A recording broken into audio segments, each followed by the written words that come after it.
Now, back here, Prince William has written to a grassroots football club in Bradford condemning racism the team has faced from opposition players and supporters. The Prince of Wales, who's the president of the FA, of course, said he was deeply concerned about the abuse, which was highlighted in a Sky News report last year. Sky's North of England correspondent Shingi Marike has this report. A Saturday session for Bradford's Alpha United juniors, full of the joy, fun and energy the grassroots game should bring. But away from these pitches, players here as young as 7, frequently on the receiving end of racial abuse. Abuse that has now had a royal response.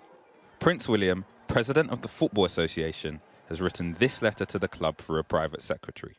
His Royal Highness was deeply concerned to hear about some of the racism you and others at Alpha United Junior Football Club have faced. Racism and abuse has no place in our society.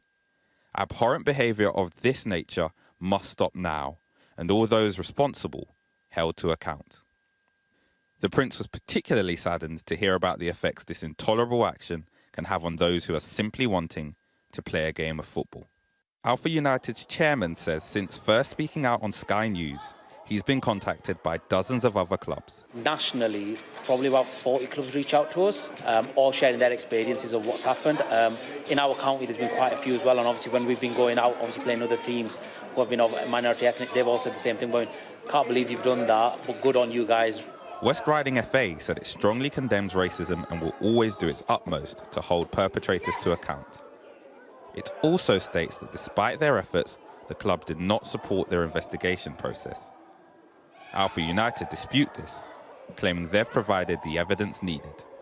These kids just want to play football, but the racism they regularly experience is making their lives uncomfortable. There's a growing demand on the FA to stamp out abuse in the grassroots game. Calls not just coming from Kensington Palace, but Westminster too. Local MP Naz Shah has written to the FA calling for less slogans, more action. If you've got a child being called the P word and black B word and other names, that is not okay. That is not okay for anybody in society. There is no place for racism, and we have made pledges and pledges and pledges to show racism the red card. Where are those pledges when it comes to grassroots football? But beyond debates about governance, are young people being forced to deal with abuse? Listen to what 11-year-old Ibrahima goes through.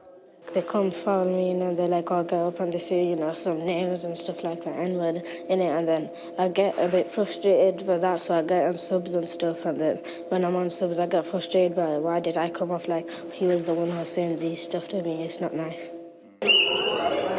He says he'll keep turning his frustration into goals. But his experiences are a reminder. Football is a long way from showing racism the red card. Shingi Marike, Sky News, Bradford.